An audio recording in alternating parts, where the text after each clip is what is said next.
Hari ni kita repeat lagi dengan Bella, Sensory Resident Southville. Finally Bella. Oi, banyak sekejap, berapa ni? 5. 5. Macam mana ni? Bisnes? Okey. Tapi still ramai ke? Boleh lah, satu pack kasar. Satu pack buat berapa orang? Seorang je? Satu pack seorang je buat? Mostly orang datang pick up sini lah. Ke macam ada dalam move ke apa? Orang masuk. Sekejap lah. Okey.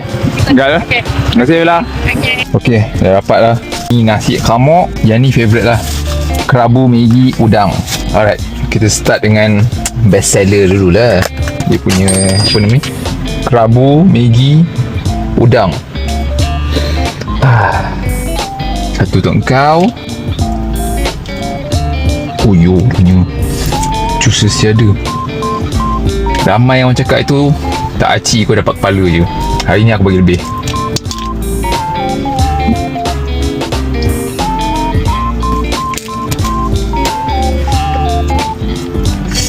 Bismillahirrahmanirrahim.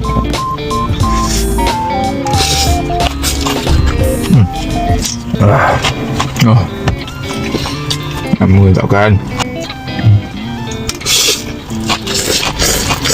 Pedas. Pedas sedap. Next kita rasa nasi kamok. Ni first time aku makan nasi kamok ni. Ni sos Thai. Sos Thai juga. Sayam dulu. Bismillah. Ayam apa ni? Dengan nasi. Macam ni ke rasa? Apa? Oi, pedas. Bukan pedas ni. Tak ada pedas, tak hilang lagi. Lupalah. Dia bagi sup.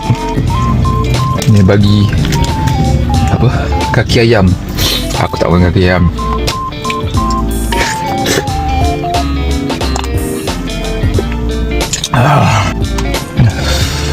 Alhamdulillah. Okey lah.